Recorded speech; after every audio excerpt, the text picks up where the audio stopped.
It's cold now. And what is the first thing that you think about picking up before you go outside? For me personally, it's a sweatshirt. In fact, I'm even wearing one right now. I'm sure that every single one of you have at least one, or maybe two, or three or four sweatshirts sitting in your closet at home. But I'm positive that you do not know the fascinating history behind the sweatshirt. Today, I'll be going over the interesting origin of the sweatshirt, some iconic moments in the sweatshirt's history, and then finally, the place that the sweatshirt has in today's society. Let's get it started. So, to dive into a little bit of the origin, in the 1930s, a gentleman by the name of John Russell invented the first concept of the sweatshirt. His attempt was to make football jerseys warmer for his football players. The idea was sewing on the hood to football jerseys was kind of looked like a crew neck. And then the idea was to keep the players' heads and ears warm when they were out in the rain or the snow, for example. But then it took off from there. The sweatshirt really became a popular item for construction workers and laborers who worked out in the elements. This was because having the hood can keep some of the rain off. It's fairly versatile. You can move well. It's not like a jacket where it can pin you down. And it's fairly athletic, like I said. So you can move a lot, do your work, do your sports, do whatever. But the sweatshirt's publicity and popularity really peaked in the 1940s. And then after that, it kind of curved down until later on in the century.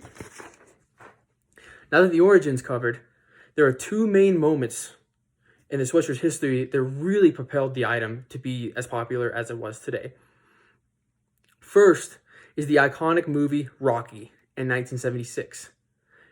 When everyone thinks of Rocky, the first thing they think of is the training scenes. The grind never stops. With the hood up, doesn't matter the conditions, just keep going, keep going, keep going. That was one of the first times in the training that kind of propelled the publicity with the sweatshirt into the sports realm. Furthermore, later on in the 1990s, the sweatshirt really became popular with sports teams and rappers and music artists.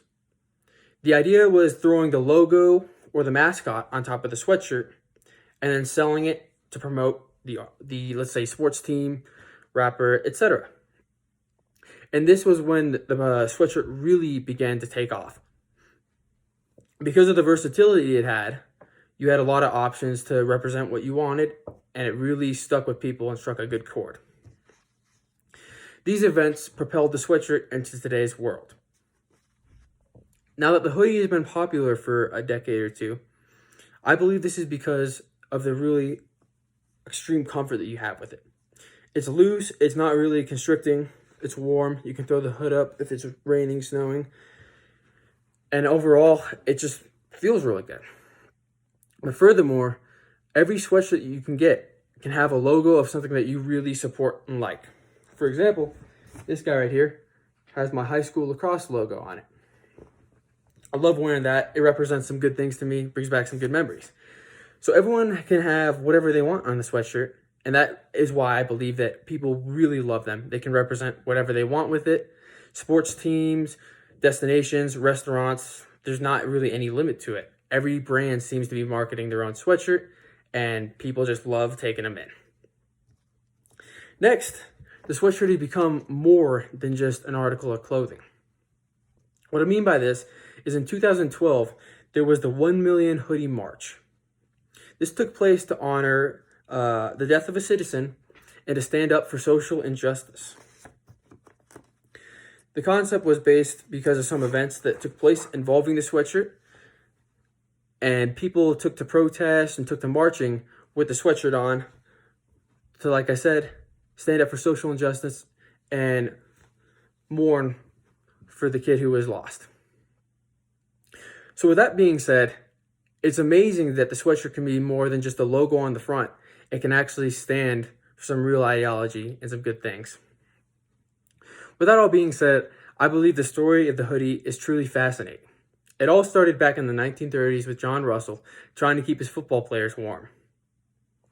Then, after some major events, such as the 1976 Rocky movie, and then the major commercialization with rappers and then sports teams in the 1990s, the hoodie really took off.